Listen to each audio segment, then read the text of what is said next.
DJ Toasty Z, Hip Hop Made Me Do It. Special edition of the Hip Hop Made Me Do It podcast. Second episode.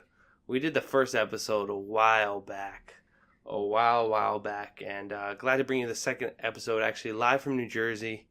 Live from Casa de Toasty. Toasty's parents, I should say. And special guest for this podcast, Brother Charlie. Hi.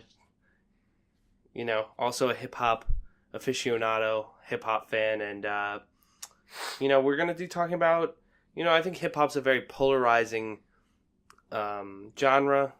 And I think a lot of people have, very, passionate and, I don't know what the word I'm looking for, extreme opinions about hip-hop. What is hip-hop, what isn't hip-hop. People get, it's a heated debate. And a lot of people hate certain rappers. So this episode of Hip Hop Made Me Do It is the worst rappers edition. We're going to talk about the rappers that either we don't like, we hate, for whatever reason, or we talk about rappers that for some reason get a lot of hate. Why do people not like these certain rappers? We're just going to discuss that and see, kind of examine why certain rappers don't get as much love, whether it's well deserved or not. So remember, if you're listening, you're probably watching this on YouTube, but this will probably be up on SoundCloud. We're going to get that on the rest of the platforms soon. And if you like the podcast, definitely let us know. Definitely subscribe. And definitely check us out on social media at Hip Hop Made Me Do on Twitter and Instagram. And backslash, not backsplash, Hip Hop Made Me Do It on all other platforms, Facebook, Mixcloud, SoundCloud. So now while we're getting into it, I first want to start with our special guest and, just talk about some of the artists that he, happens to not like. So I just want to start off with, I guess the first one you mentioned to me was Kodak Black. Oh, yeah. So why, just pretend like the camera's not there, just like we're having a conversation. But I shouldn't look at the camera. Just look at me here and Okay. So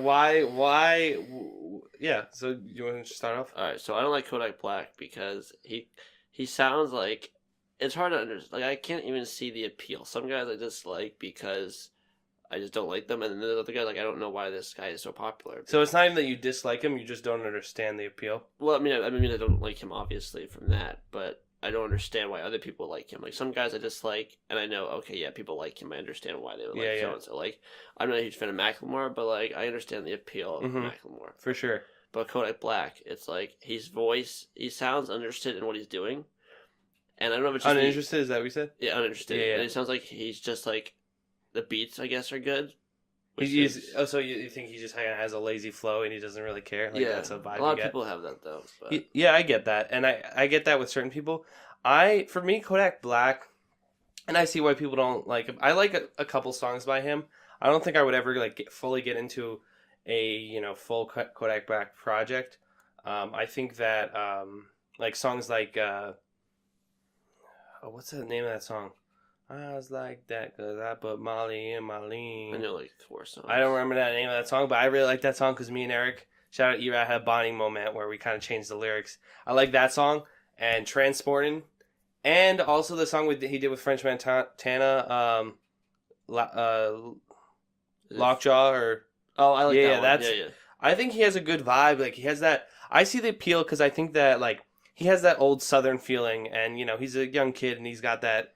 I don't know. He has that vibe of, some of the other Southern trap artists that have come out. So, I see to extent why people like him. Another person you had mentioned was Birdman. Yeah, I remember though for Kodak. I remember he has this song with... It's fine. With PNB Rock.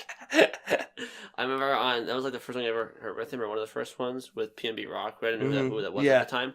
He had this really good chorus, and I remember I think it's called Too Many Years. But after PNB Rock's chorus is done, for me, it sounds like the song just falls apart because then you hear Kodak Black, and he just sounds like the energy's gone.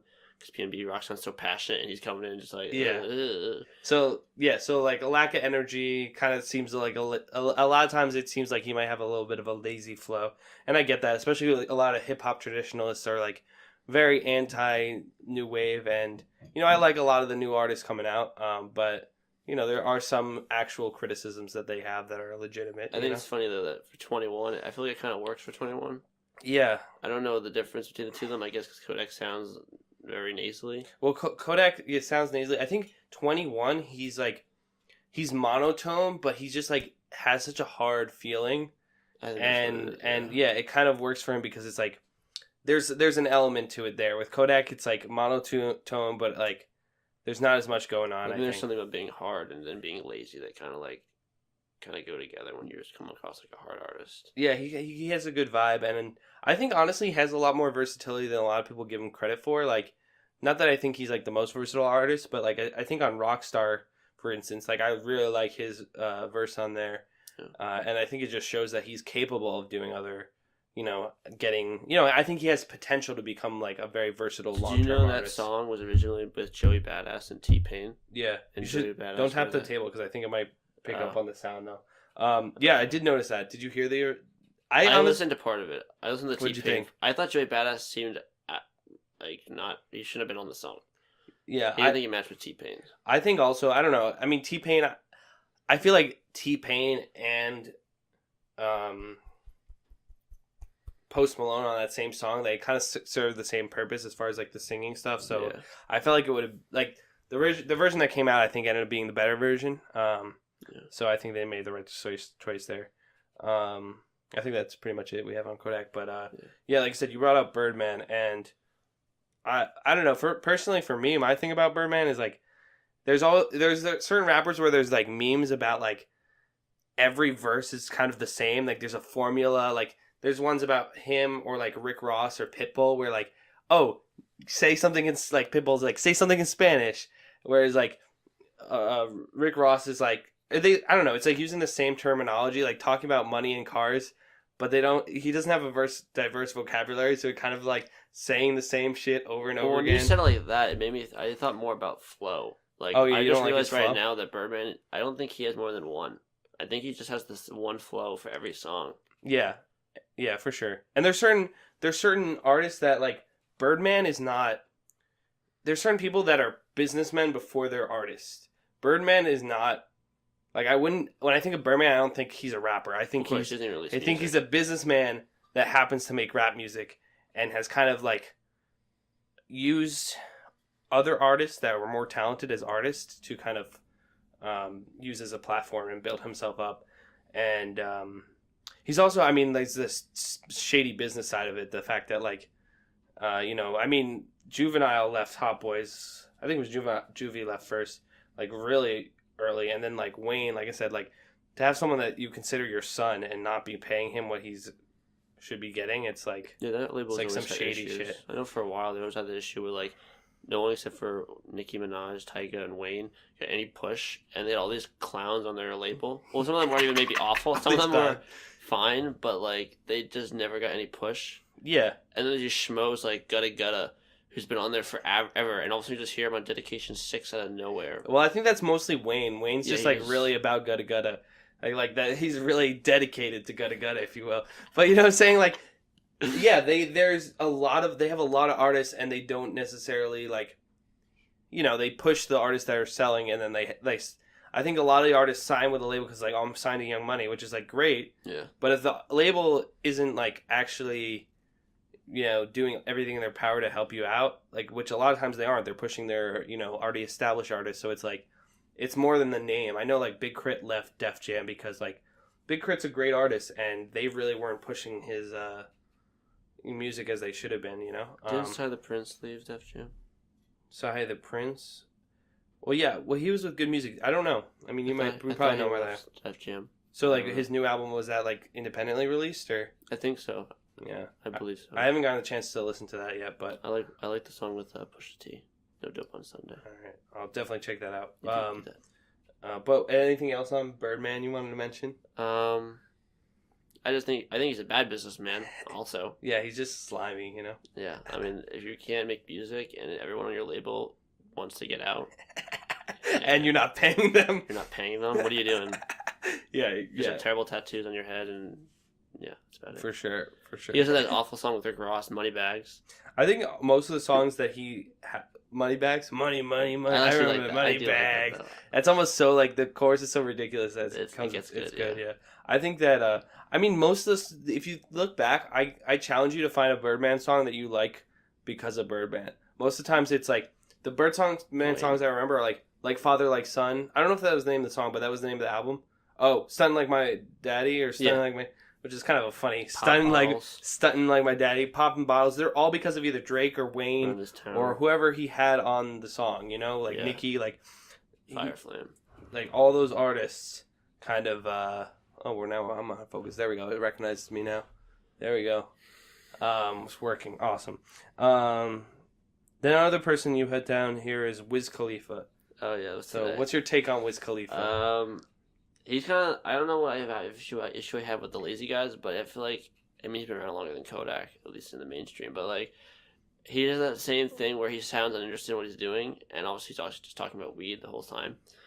But when he's on the beat, it just sounds bad.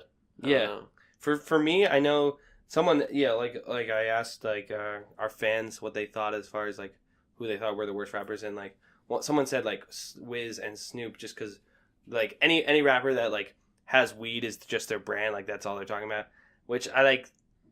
I could see how you'd think that about Snoop if you just listen to like newer Snoop, but he's done a bit of selling out to a certain extent.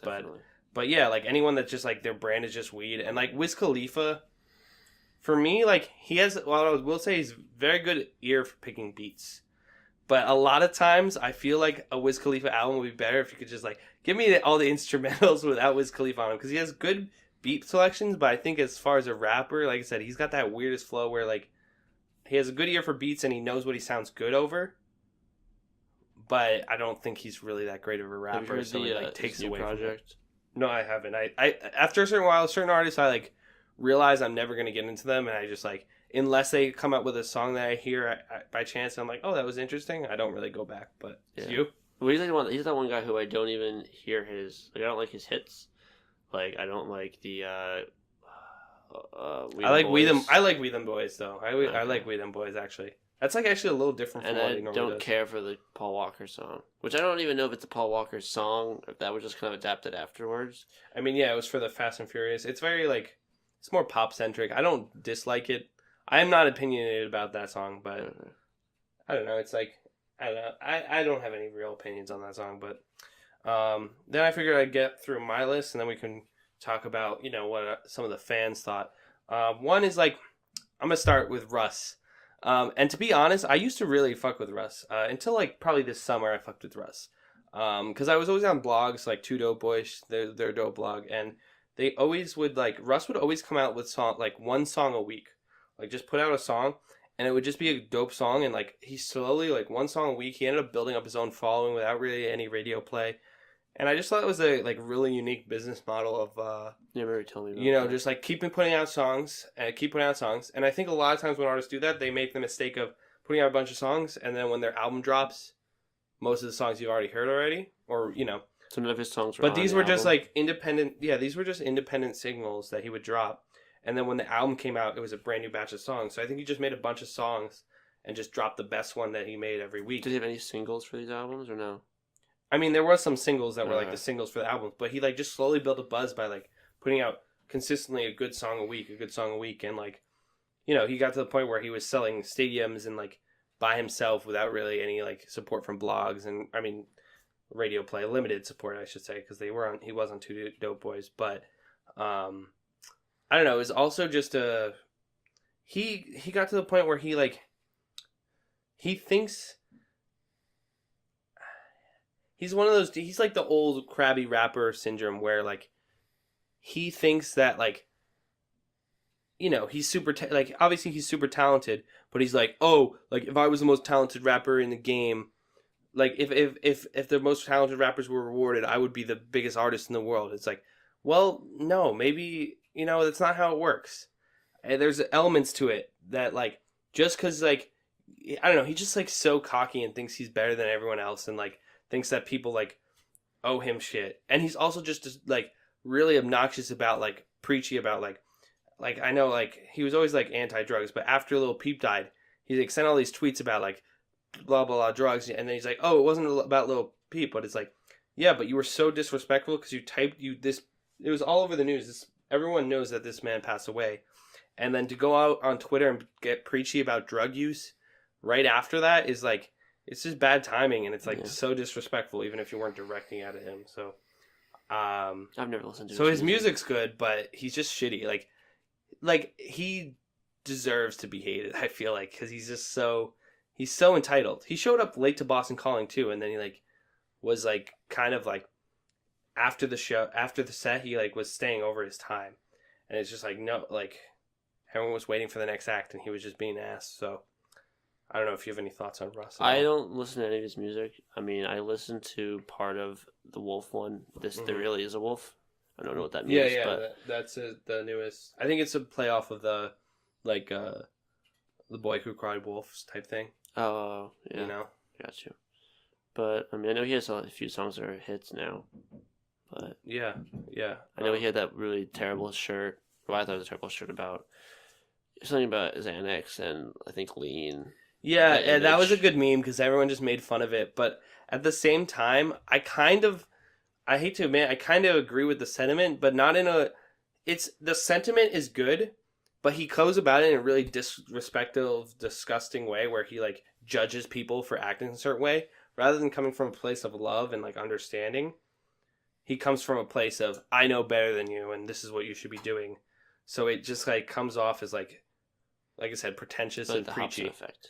Yeah, it's like the Hopsin. Hopsin's lower on the list. We'll get to Hopsin. Hopsin, another artist I really used to fuck with. Or maybe we'll just do Hopsin now. I mean, it's a good transition.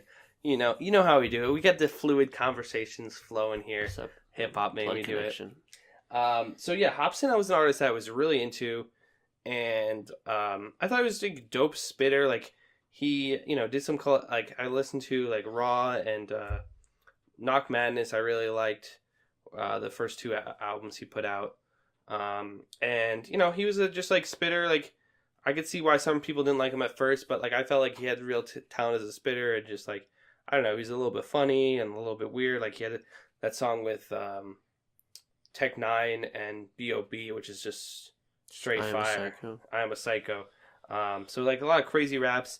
And, like, we went to a show and, like, my one friend at the time was like, he seemed a little, like, preachy. And, like, I didn't see it at that point. He was talking about, like, there's one song, Hip Hop Sinister, where he talks about, like being a rap savior. And I was like, I didn't read too much into it. I was like, yeah, I guess. Then his next album dropped.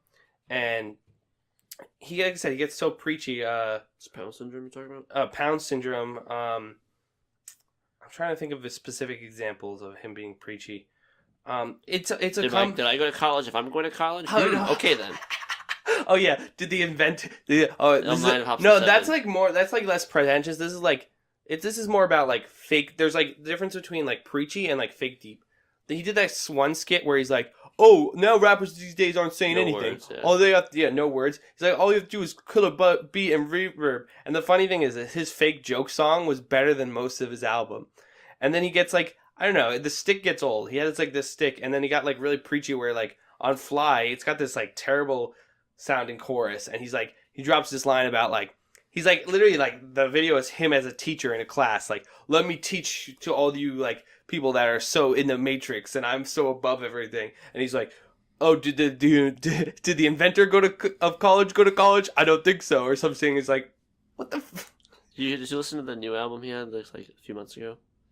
No. Oh, and then Happy Endings. Oh yeah, and he had the Happy Ending songs, which is just the most racist depiction of Asian, and like talking about getting a happy ending massage, and it was just the most racist thing ever. So this combination is just bullshit. I remember the whole concept of that whole. He's just getting annoying and preachy. The whole concept of that album was like about, I don't know his story of his life, but like he met this girl in Australia. Yeah. They had a kid, and then he beat her. And then he was in jail in Sydney, Australia. And then the intro track is trying to like explain his side of what happened. But at the end of the song, when it's all said and done, it doesn't really sound much better. Like he says, "Oh, I never actually touched you," and then at the end of the song, he's like, "I would have hit you, maybe." Something about how he might have hit her, like a threat. So it doesn't really work great for him.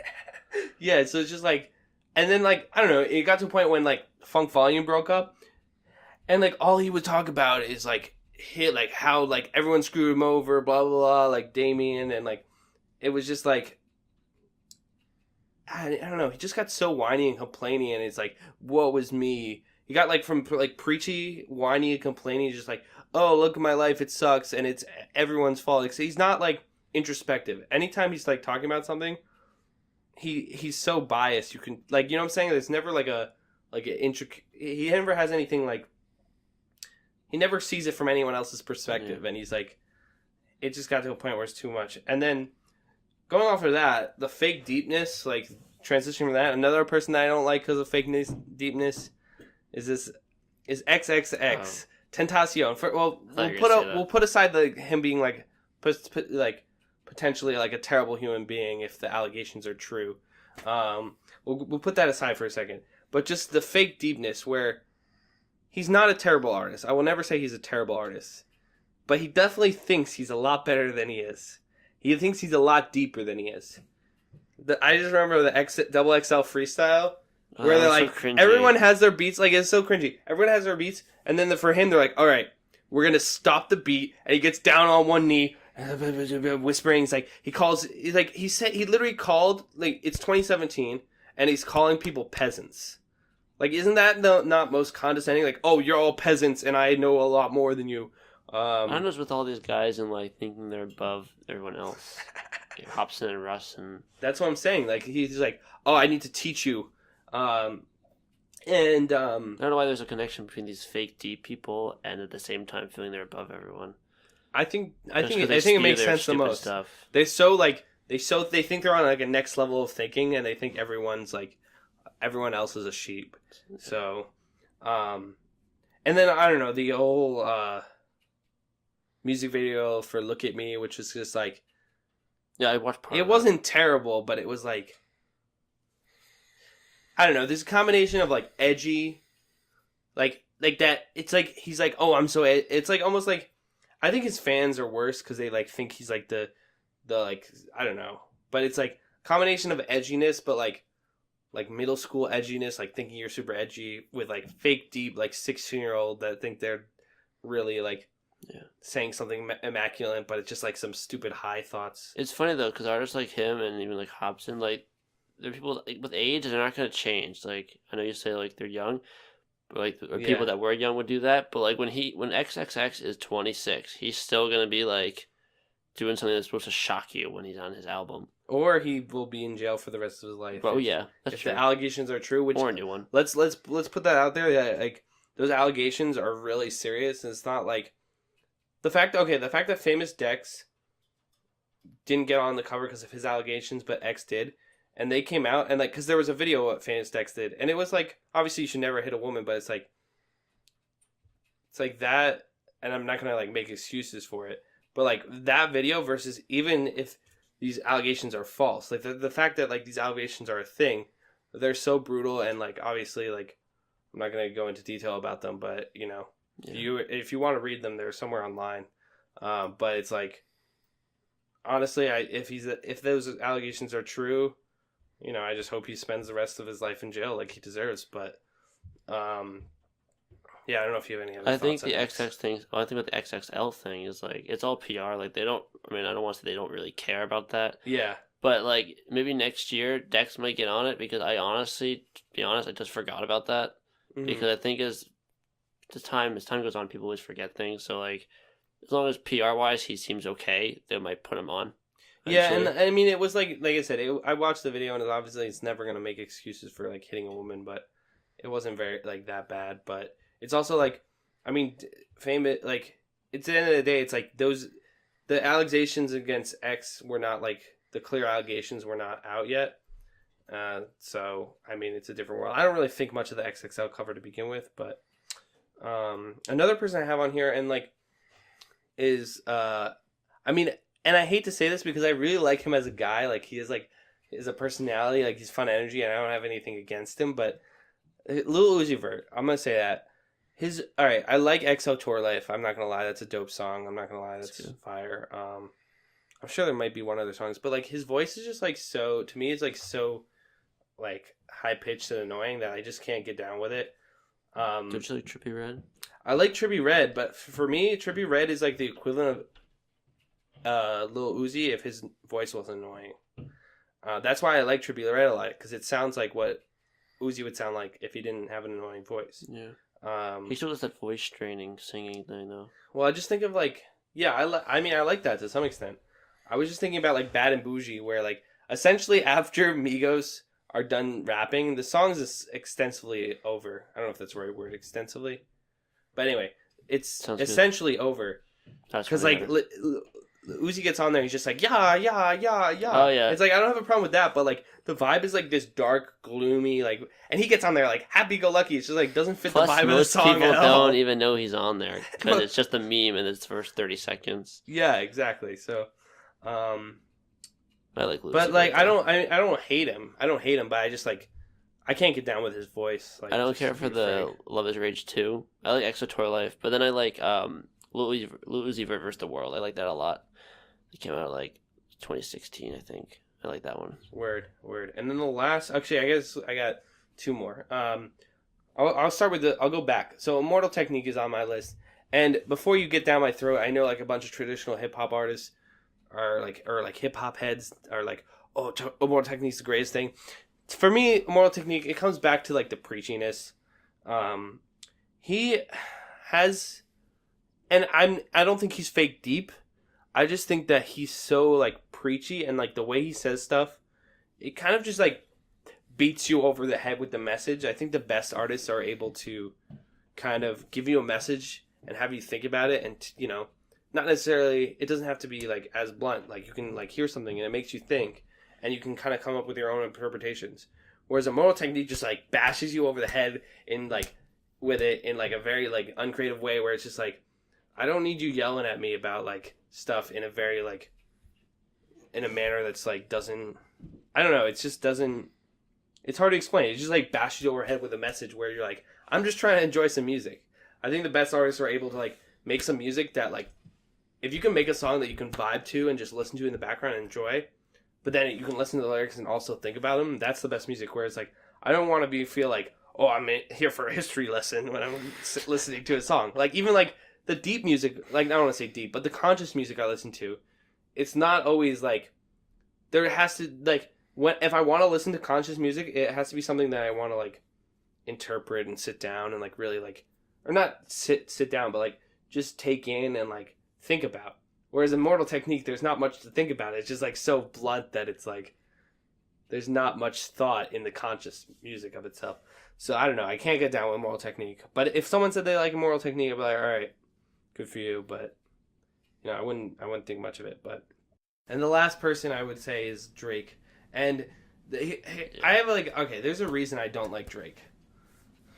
For me, I feel like Drake, and I will say he did a great job of like turning around his career as far as like his image. Like, I don't know if you remember, but before he was like, this is like the pussy rapper where he sings about girls and like Marvin's Room. Like, not that he was like a joke, but it's like, I don't know, it's like no one thinks you're tough. And that's fine, Drake. We know you're not tough. Like, you're on Degrassi. And he did actually get to a point where like no one wants to fuck with him as a rapper, as far as like no one wants to cross him. But for me, like, I'll say I liked what's the first album? I didn't really listen to many of the mixtapes. Thank Me Later. I liked Thank Me Later a bit. I liked Take Care. Take Care. That was when after Take Care I stopped liking Drake, because for me Drake was like, yeah, like the emotional rapper, and it's like, that's cool. It's cool to have like someone that's like the emotional rapper that can like be themselves and like, but then he got to a point where it felt like he was trying very hard to be like act tough. Like, I remember his songs came out, it was like, Drake, no one thinks you're tough. You don't have to pretend like you're tough. Just be yourself. And it's like, I don't need a tough Drake. Which songs are you talking about? I don't know. I want to say 0 to 100, but that wasn't really a tough song. But you know, like, I got you. Where he was like, seemed like he was like, I'm trying to act like I'm trying to be like more. I think, but for the Meek diss, I know that's not the. That's like the same time. That's like period. further down the line, I think. Is it back to back near 0 to 100? But he had to act tough. Well, I mean, you don't have to act tough for a diss, but I feel like it's kind of important to do. I don't know. Yeah, but at the same time, it's like, Drake, just be yourself. Like, we don't, like, I don't. That's what I had. I felt like he was, and it got to a point where he dropped the mixtape with if you're reading this is too late, and I know a lot of people love that. No, that's not the Future one. That's the first. Oh, you said you mixed it with someone. If you're reading this is too late. No. Before the Future one. If you're reading this is too late, and for me, that just felt like Drake. I don't want to say biting other people's styles, but it was like. There was nothing for me original about that. I feel like before that, Drake was always innovative. Drake was pushing boundaries of what hip hop was and what was accepted as hip hop, and I felt like from like. If you're reading this, it's too late. It just felt like he was doing what everyone else was doing. Granted, he might have been doing it well, but like, I don't know. Drake was always an artist to me that was pushing the boundaries, and I'd rather have a more creative Drake. I think he just got to a point where like, he was like blatantly ripping off artists rather than like, I mean, he was occasionally hop on the remix, but like with Drama and Hot Like Bling, he was blatantly ripping off artists. He got to a point where like, he got like lazy, like. Views was supposed to be this grand, like, big album, and then like half of it's just like this lazy singing. It's amazing like, too because he got accents out of his ass randomly. Yeah. He's like, oh, now you're British. You're saying ting all the time, what was that after? So like I said, Views was supposed to be this grand thing. It's this long. What was it, like an hour and a half? Yeah, I didn't listen. It was like Views. an hour and a half, and like it's like half of it's just like boring stuff. Even the singles, like the dance hall songs, it's like Drake. Okay, like I could see if you're inspired by dance hall. But until this point, you've never had any, like, you've never shown us anything that would say you're inspired by dancehall. All of a sudden, you're just putting out these dancehall records when that's the hot thing, and you're, like, not giving proper credit. I feel like he never really properly gave credit as far as certain samples about, like, where the, like, origins was, and it kind of, like, he never really truly paid homage, I feel like. And then he got to a point where, like I said, he was doing that, and, like, he got lazy. Like, what was it, So Far... Is that what was the new song? The like playlist he came out with? More Life. He called it a playlist. I do not need an artist to come out with a playlist. It was just PR. It was a PR, but also it was an excuse where he could drop an album that was half complete and just say, "Oh, it's a playlist." Don't count. No, it's just not a finished album. That's the same as like So Far. If you're reading this, is too late because he's like, "How do you like my mixtape?" He's like, he called it a mixtape. It's like, but you're selling it. So it is an album. He called it a mixtape, so like if fans didn't like it, he'd be like, "Oh, that was just my mixtape." Wait for the real stuff. Wait for the real stuff. So like, I don't know. It's like just I feel like with Drake, it's just like just own who you are, like, and like I feel like he could be innovative and pushing boundaries, and he's not doing that. Which I think is ironic because I mean, frankly, now he's not really a rapper. He's just like a pop artist because a pop artist is just based on how popular he is. But like, I think a lot of artists they don't push the boundaries because they're trying to build a following, and doing something out of the norm is really risky. But when I feel like you're so huge, that's the time to push the boundaries because it's hard for you to fail as an artist when you release an album and you're just so popular. Yeah, for sure. I just like, and it's more like I just want to see Drake like really pushing the boundaries of like hip hop, and it's just like feels like he's just like riding trends, and like to a certain extent, a lot of artists do that. Like Kanye does that nowadays. Like there was a turning point where Kanye went from like, you know, like the Chief Keef remix, kind of like hopped on that hot trend. And even with Travis Scott. Oh, that's another artist. I don't like Travis Scott. We'll throw that in there. But I like Travis. So the Travis Scott thing is like, and I think it's Kanye's fault that I don't like Travis Scott, to be honest with you. Because what Kanye did is he heard Travis Scott before anyone heard Travis Scott. And that was the new Kanye sound. He kind of did it. And when Kanye hears an artist, normally he can do that better than that artist. And so, like, by the time Travis Scott came out, I was like, this sounds like Kanye. So it's like, why would I listen to this when I could listen to Kanye? So, I mean, my main beef with Travis Scott is that it feels like he has no set personality. He sounds like a combination of Kanye mixed with Future, mixed with Young Thug. There's a song, I think it's Piss on Your Grave with Kanye West. Have you heard that one? I know I've heard it a couple If you listen to that track, there's points where I can't tell when Kanye comes in and when Travis Scott comes in because they sound exactly the same. Like, you can't tell that there's more than one rapper on it because Travis Scott just sounds like Kanye. And there's times when he sounds like Future and Young Thug. It's like, I just feel like he doesn't have a defining personality. Personality-wise, I don't think he has something defining, but I don't know the effect. I think it's just reverb. I don't know what is on his voice. But I mean, that by itself is kind of different because he sounds like he doesn't sound like a person. He sounds like some kind of creature or something. Yeah, I don't know. It's just like he doesn't. For me, he just doesn't have a defining personality. Where it's like I don't see the appeal of like if I'm if I want to listen to someone that sounds like Future, I'm gonna listen to Future because Future's gonna do that the best. If I'm trying to listen to someone that sounds like Kanye, I'm listening to Kanye. If I'm trying to listen to someone that sounds like Young Thug, no one can do Young Thug better than Young Thug. So it's like Young Thug is changing all the time. Oh yeah, he's innovative. I think he's a little. I mean, this is a little off topic, but for me, he's like. I think that he is inconsistent to say the least. Well, the last two, he had the what's the one with all the names are made? Jeffrey. Yeah. Some of those songs were like he has. I don't know what the culture is, but with Wyclef Jean feature at the end of it called Kanye West. I don't know if it's Jamaican. I don't know if it's Caribbean. I don't know what the country is. Yeah, but I feel like that's the trend nowadays. I think Young Thug for me is like inconsistent. I love Young Thug. Let's say that when he's like at his weirdest and doing his like best, I love him. I think a lot of people give him more credit than he deserves in the sense like I think he's inconsistent at best. Like his newest album. Like, I remember Academics just saying, oh, Young Thug dropped a country album. It's like a bunch of hip-hop SoundCloud rap fans that have never heard guitars on music before. And then as soon as you put a guitar on a song, they're like, oh my god, this is the craziest shit ever. It's like experimental. It's a country album. It's not a country album. He put guitars on his album, which is fine. Music is so defined in what it's supposed to be. Exactly. Anytime you do anything that's like a little bit out of the box, little bit different, they're like, oh my god, this is the most innovative shit ever. And it's like, I mean, like I said, I fuck with Young Thug. This is the worst rappers edition, so Young Thug doesn't make my list, obviously. I like Young Thug as well. Scott too. And if you debate with us, also if you leave in the comments your thoughts, if there's any rappers we didn't touch on or any rappers you disagree on, let us know in the comments. Let's start a conversation. Yeah, I mean that's like I said, that was a little bit of a tangent, but that's like pretty much the end of my list. And I want to start with some of your submissions. I got some Facebook comments, Twitter comments. So the fan ones are people you don't dislike.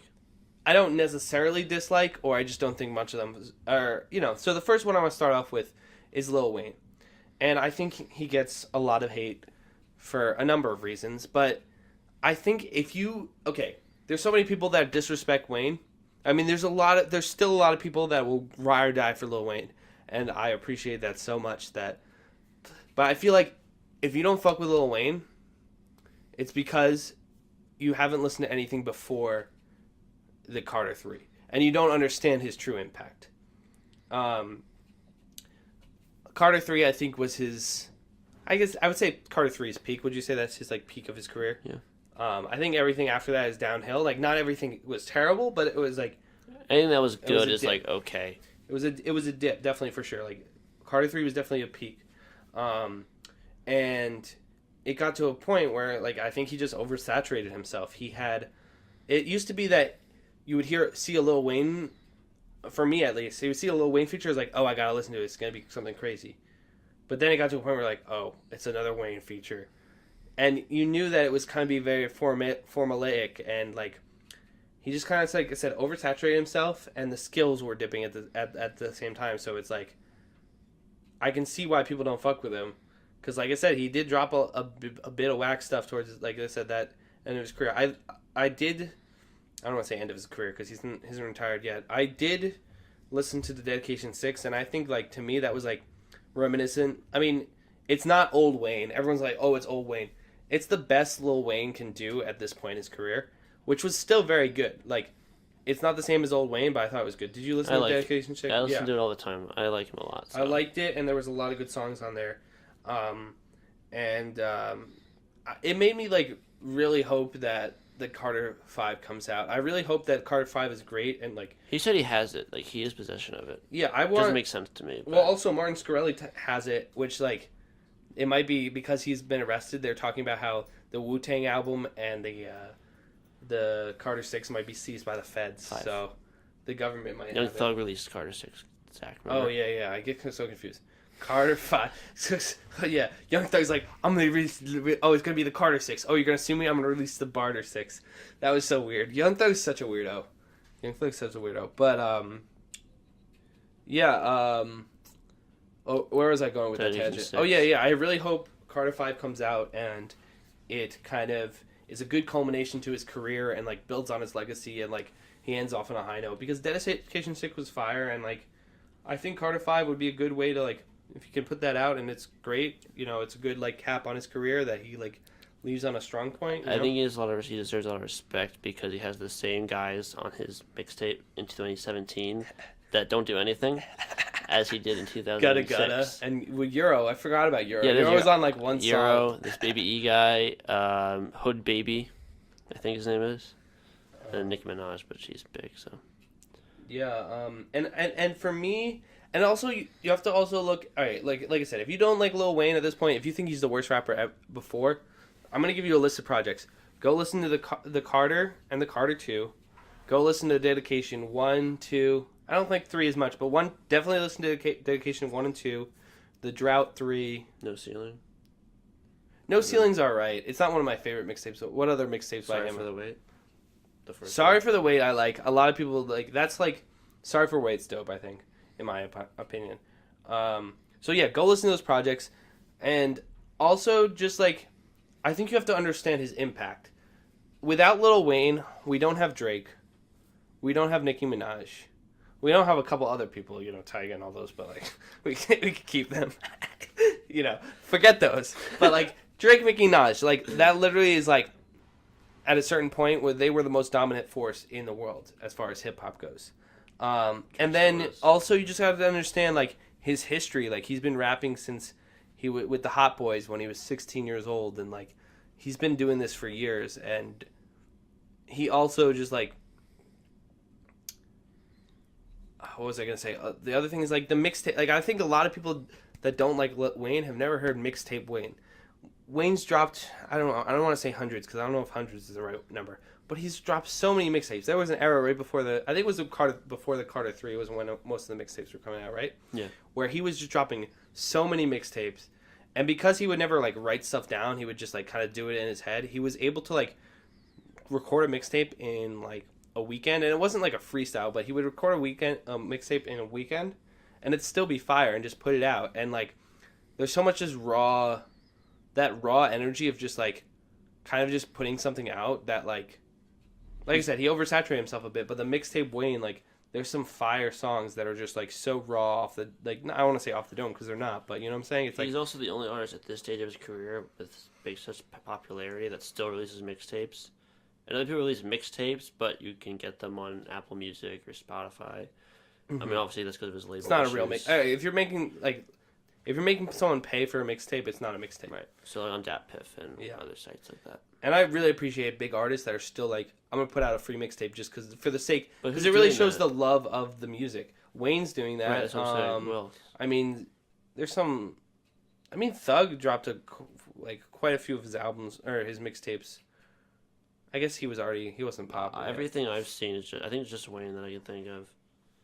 Like, Young Thug had tapes, but they were all, like, tapes that are on Spotify and Apple Music. I guess so. Well, the Slime Season series. Yeah, that's right. You're right. Slime Season 1 and 2. So, I don't know. I really fuck with that. Yeah, like, I respect that a lot. So, moving on from that, I think that was good. Oh, yeah, Eminem. And I will say this. I understand why. I feel like Eminem's the type of artist that you have to... I understand why you wouldn't like him, but I feel like you have to respect him. For me, and this is, keep in mind when I asked this question, this was before his album dropped, which I will say straight up as a huge Eminem fan, one of my biggest inspirations, that album was one of the worst albums I've heard in a long time. Straight up garbage. It was garbage. He is so out of touch. I tweeted out, apparently he's self-aware enough to know that he's out of touch, but not self-aware enough to know that he should never have put this album out. And there's a lot of reasons like I said, Eminem is the type of artist where there's an issue of like him being problematic if you're, you know, a lot of the stuff with, you know, his issues with his wife and, you know, there's not something to, belittle, I should say. But I think a lot of people, to see him as just that is a disrespect to his cultural impact and the important things he did have to say. I don't know. I think that, I don't know. I don't have much else to say. I don't know. Do you have any thoughts on Eminem? I really like Marshall Mathers LP too. I'm not one of those people that really listen to his good music, I guess you would say, quote unquote. I mean, that's all. What do you mean good music? Well, when people talk about like Eminem, Slim Shady, I want to say what's it called? What's the 1999 one? Slim Shady, the real. Marshall Mathers LP. And then he had the first one, or like the Slim the Shady purple LP? shade. Slim Shady. Yeah. I didn't listen to that one, or Marshall Mathers one. You should. Those are classics. I listened to I remember when you got the Encore, the Greatest Hits record, clean version. That was one of the first times I ever heard of him, and not heard of him, but heard his music, and that was really late, obviously, but I was young.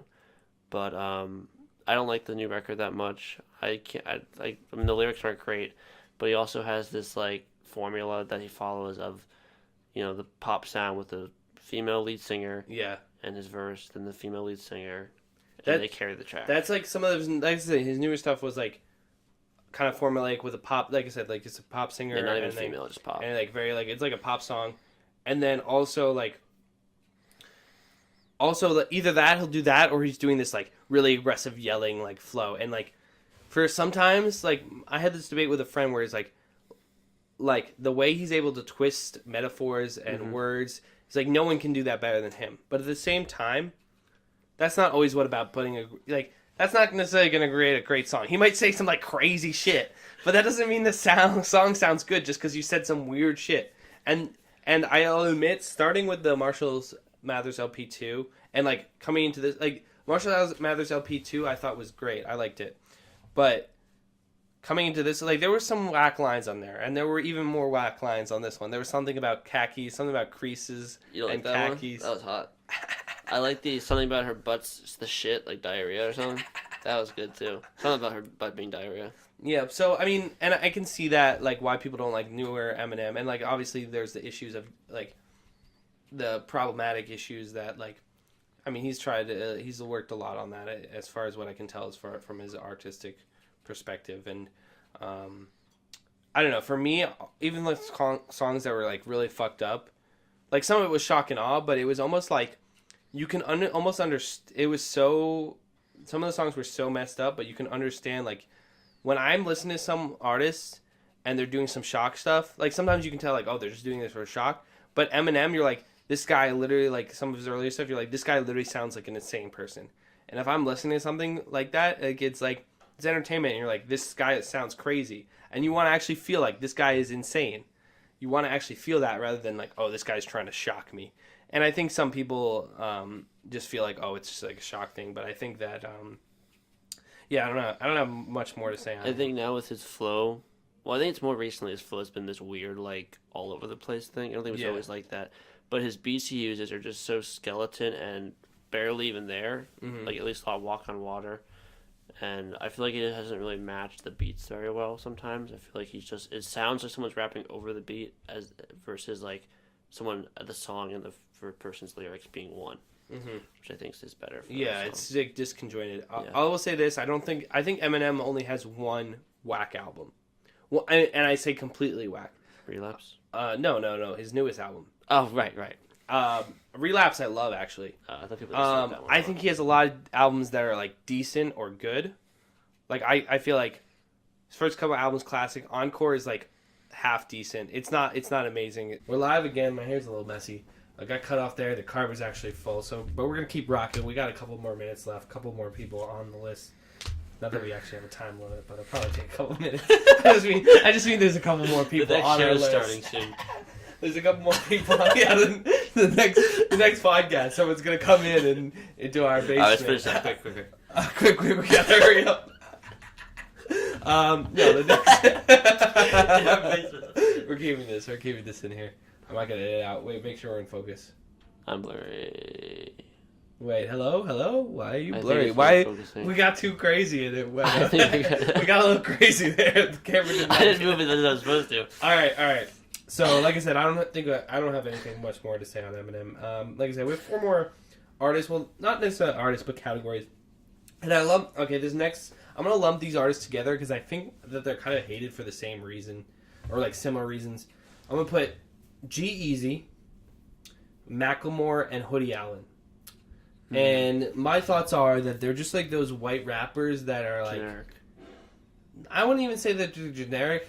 they're like a part of the hip hop world, but they're a little corny. And I mean, there's scales to it.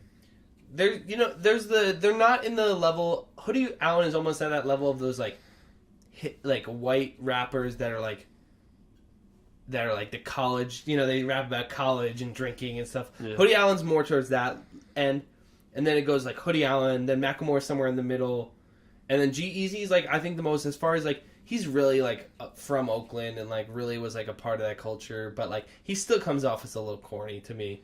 So I think that's why they're hated. I don't know if you have any thoughts. G-Eazy seems like a pretty shallow guy.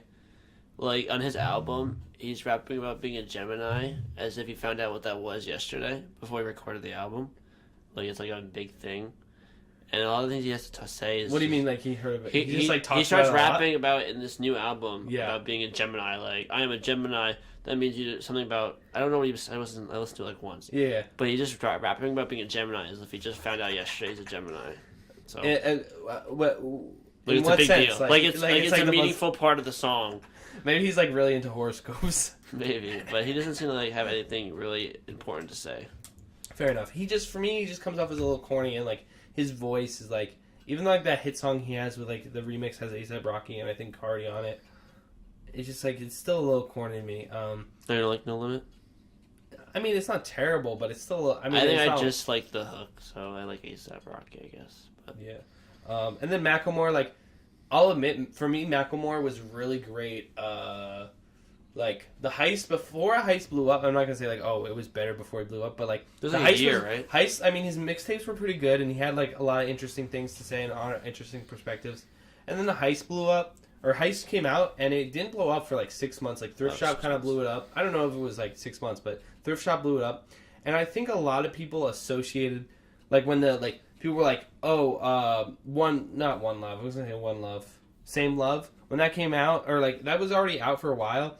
And then a lot of people were like, oh, he's a white dude talking about, gay marriage. Like, like, that's the only reason anyone cares about it. And like, he's only doing it to like make money. But at the same, I thought that was very unfair because he dropped that album. He's always cared about social issues and he's always been talking about it. I could see how someone's like, oh, it's not necessarily like the most appropriate voice to talk about that, but like he wasn't doing it to like get a social cause and make a lot of money because like that album dropped and he blew up like 6 months after the album dropped. So that song was already out for a while. So like to say that he wasn't genuine, I think is like I think people when they think of like music in the industry and like mainstream, they always kind of have this. They assume that their first thought is like, oh, this is just a money grab or this is just about the money.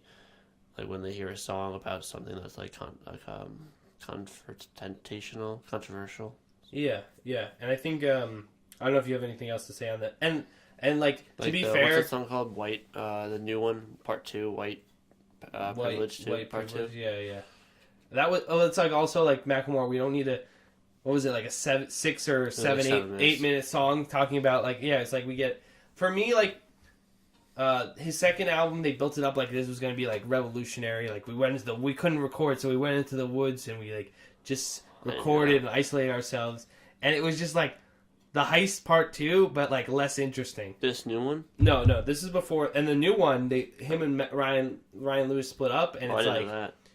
Ryan Lewis never got the proper credit he deserved. I think in that group because it was like they just talked about Macklemore, but like when they broke up, and his newest project, I mean, I heard a couple snippets, and I heard everyone talking about how garbage it was, and I was like, you know what? Like, I mean, I think I might try to listen through it once, and I was like, yeah, like, he should have stayed with Ryan Lewis. I just know he had that song with Yachty, and it was just pretty much a little Yachty song. It was basically, well, a lot of people were saying it's like, I heard it, and like, some people like said it's like Broccoli Part 2, but like, not trying to get that again. Yeah. So it's like, I don't know, he used to be very, not inspirational, but very like, innovative, I would say, and now it just seems like it's just the same stuff. The stick's gotten old and it's a little like, generic. You know that Uptown song, which basically was just trying to be Thrift Shop. Yeah, but I like the hook. I like the guy he got. You like that song? I like the guy he got. I appreciate that he had. I think he had Molly Mall on that song, which is rare, and they had the singer from Foxy Shazam, I think is the band, and I don't know, I like his singer, but I see why people are like, oh, it's Thrift Shop Part 2, but it went like The second album was like eh. The newest album was like, all right, he's done. He needs to reinvent himself real quick. He might be. Well, and like compared to what he was doing, like he's still big. Like people forget what he was like an underground artist for a while, and people think like, oh, his career's over. But like, if he's bigger than what he used to be. Like he kind of like blew up from Heist and like all those songs that dropped and like won a Grammy, all that shit. But like, I don't think he was ever gonna sustain a career at that level. That was just like a spike, and he came back down to a level that like is higher than where he was, admittedly. But anyway, moving on from that. That's the whole thing. I'm gonna move on from that like transition because you're talking about when Macklemore, you're doing something just for the sake of his sell records or right. What was so like just the Yachty song you're talking about. You're just talking about Macklemore, like people associate like you're trying to just sell records or like it's a gimmick, you're not sincere. I'm gonna go with Logic. I'm gonna go through to Logic because a lot of people feel with the Suicide song, like the name of the song is the Suicide Hotline. No, it's not. It's 1-800. I know what you're saying. I didn't know the number. So it's the suicide. That's the number. No, I got you. It's the Suicide Hotline, and a lot of people are like, for me, I think it was genuine because I like knowing Logic and like mixtape Logic, like he has actually suffered from depression and stuff like that, and I think it was genuine. It was just like for me, for me, my only beef with Logic is like when he puts out a song and I know he could do better. I felt like Suicide Hotline was so basic. Like there was never like it was just like very surface level. There was no like. I felt like it would be more impactful if he was telling like a story about his life or just his story in general about like someone that's like considering committing suicide. But people don't want that. If he wants to get hit, people don't want that. But I know, of course. But like I know Logic could write a really emotional like story that would really be impactful and like be a more impactful song. It wouldn't get the radio play, of course. Right. But I just felt like this was very surface level because it goes from like, oh, I want to die, and then it's like, oh, I don't want to die. He's not really saying much. And then the chorus just flips from like, I want to die to I don't want to die. I mean, everyone knows that song is like any other big hit song is based around the chorus. So so like I said, I felt like he could have made a much more impactful song about suicide if it wasn't about. Yeah, I don't think it's a bad song. And I think a lot of times other people rip at him like the meme is like, oh, Logic biracial. He just keeps talking about like, oh, I'm half white, half black, blah blah blah, and like that's the only thing that defines him. Hey guys, did you know that he's biracial? Yeah, like it's a good joke. Like, by the way, in case you forgot, Logic's biracial, and like he like the those artists where you like feel like he just keeps having to bring it up. And for me, I thought it was like when I found that out, I thought it was really dope because I felt like that's a perspective that's not always talked about. Just like the conflicting of that and the conflicting feelings of that. But if you're just like like I said, if you're only about one thing where you're just so obsessed with I'm biracial and I don't know, it's a funny joke. But I think that's the same with anything though. Like we were talking about weed rappers. Like I think if your focus is on one topic, no matter what the topic, it's gonna get people are gonna start. It's gonna get old. Yeah, basically. And I think he gets like a lot of undeserved hate. I mean, to be fair, like we're a little blurry again. Oh, we're back. We're back in action. To be fair, I think that he tends to. Like, if you listen to his old mixtapes, like, he's a spitter. Like, he can spit. And, like, some of his newer music I don't like as much because it's, like, more poppy and less of him spitting. And, like, I get that, like, why people wouldn't like that. But, like, if you go back, like, he can actually spit. And, like, I think he should be respected. I think anyone that legitimately hates Logic, I think it's more of a joke rather than a hate. I don't see how anyone could, like, hate him. It's more like people, like, like, making fun of him. Maybe it's more that they think he can do better than he is right now. Because he's not obviously, like, whack like a lot of these people. Like, he obviously, like you said, he's shown that he can rap. I don't think most people that are making fun of him, like, know his older stuff. I think they're just, like, it's just, like, more of, like, I don't think anyone legitimately, if you legitimately hate Logic, let me know in the comments. Because I think it's more of, like, you just find him annoying or you find him I don't like the half his album. More of his joke. I don't like the half the album is him talking. It's kind of hard to listen to half the songs. When like there's one song on the album called "Take It Back," where the first minute and 30 is him flowing really nice, and then he's just telling the story, which is not a bad story about growing up with a white mom and a black dad, and how his dad beat his mom. But I mean, I want to listen to a song, not spoken word. Yeah, for sure. And then I mean, but like I said, if you really dislike Logic, let us know in the comments why.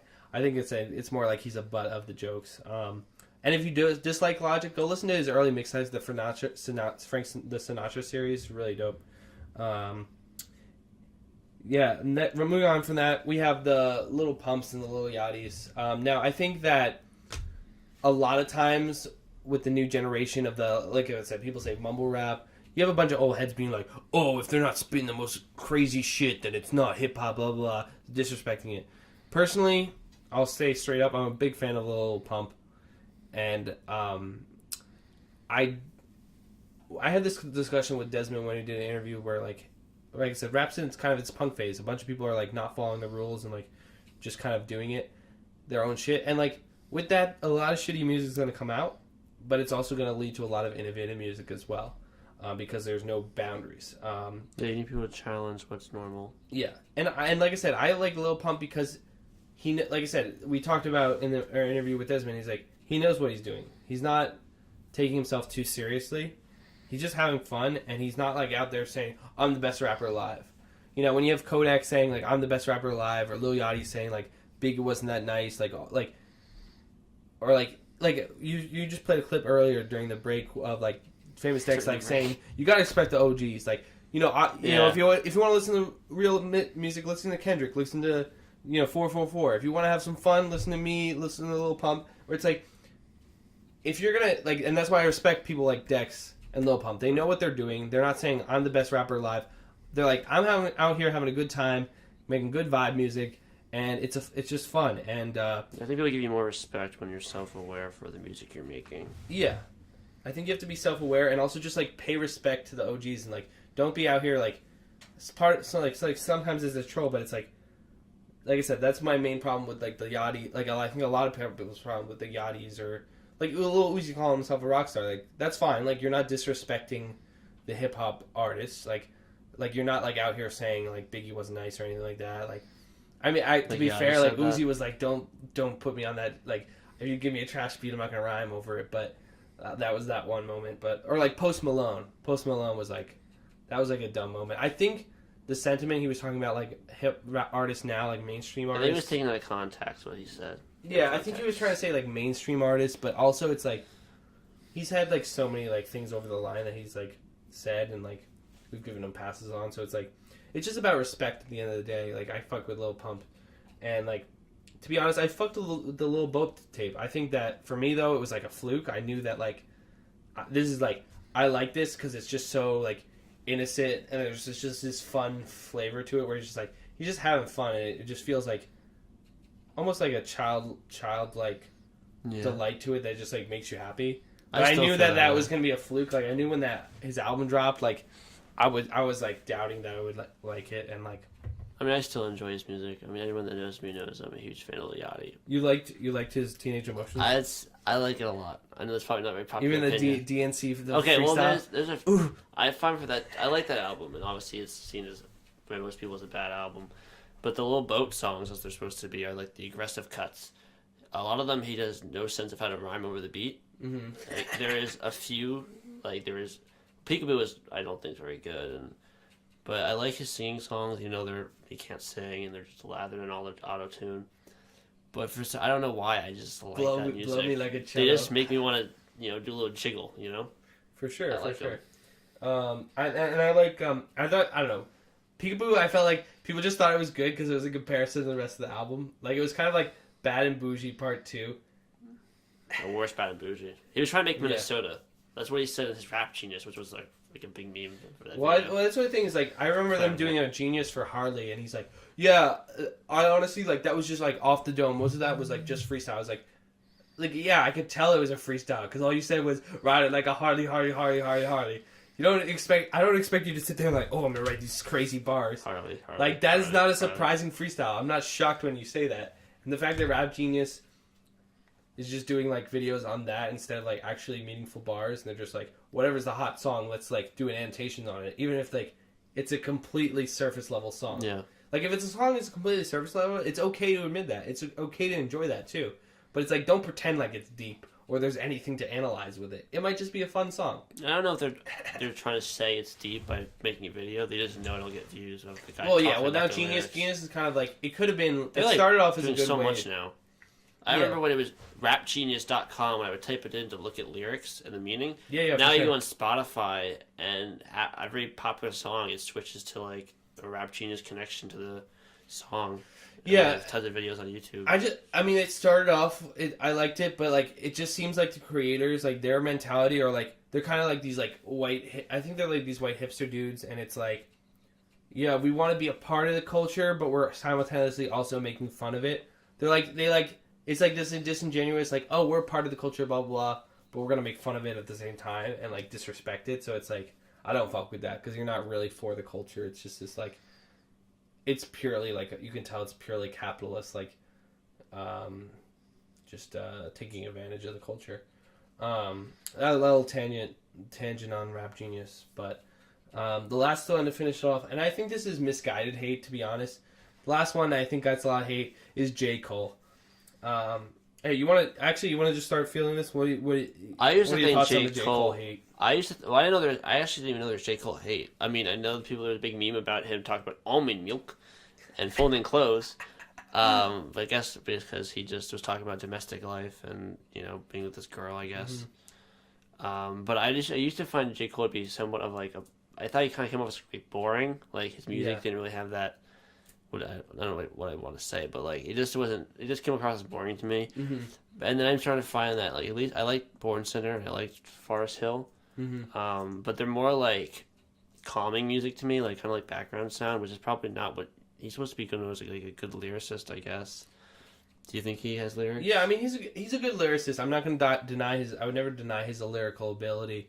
I would just say there was a good meme about him being like Diet Kendrick Lamar. Where it's like, or like the equivalent of like Diet Pepsi's like Diet Kendrick Lamar. It's like, if I'm gonna listen to something conscious, Kendrick, like J. Cole might be here, but Kendrick's like here, so it's like I'm always gonna pick Kendrick over J. Cole. I think there's a lot of misguided hate because like his fans are so annoying and think that like are so pretentious that like people associate that with J. Cole, so they think he's an asshole. Like he's just like. He's like, oh, I don't want to say he's like vanilla. Like Wale is like the vanilla rapper where there's not much to hate about. But like, I don't see there's a lot to hate about him. I just think that his fans are so pretentious and like, oh, he went double platinum with no features, and like that's a meme. It's like they're just like so pretentious and they think everything else is like. They just make him seem like condescending almost because like people associate. Well, you hear more from the fans than the artist, which is what causes that issue. Exactly, they kind of speak for him, and you know, they make it seem like he thinks he's like they just like, oh, he's super deep and everything else is crap. Like, so that's why like Lil Pump was saying like fuck J. Cole, like all that shit, and it's like it's more directed at like his fans. I think like J. Cole's never out like dissing people, so I think it's like misguided hate. I think that's also. Well, I guess obviously Wayne would never say my music sucks now, but people, the whole like best rapper alive thing, and like, you know, people are saying that his music, he's back. You know, Lil Wayne's back. I don't think he's saying he's the best rapper alive, but I think fans have kind of pushed that mantra. Yeah, for sure. More than he has. For sure. And luckily, I think a lot of that hate is kind of transferred over to Russ, which I think Russ actually deserves it. So I'm glad that's happening. I think he himself says he says he's better than everyone. Yeah, he's an ass. He doesn't get what he deserves. That's a good way to finish it off. It looks like the battery on our camera is about to die. Once again, second ever Hip Hop Made Me Do It podcast. If you liked, hit like, hit subscribe. You already know. Follow us on social media at Hip Hop Made Me Do, Instagram and Twitter, and join the conversation. Do I get a shout out for my Instagram? Yeah, you can shout yourself out on Instagram. Follow me on Instagram. I don't know what it's called, so you don't even know your handle. Go to Hip Hop Made Me Do It's Instagram. Go to the following. Look for someone named Charlie Becker, and then just click follow. They're not going to do that. Well, they're not going to go through that effort. Yeah, so you already know. I'll throw I'll throw your tag up there, but tune in next. I would say tune in next week. We don't have any. I want to get to the point where we can do weekly podcasts. I just got a audio interface and microphones for my birthday, so we should be able to get to the point where I get like weekly podcasts out and get that cracking. But until then, stay tuned for the next one, and if you follow us on Instagram and Twitter, you'll get all the updates there. And stay toasty, my friends.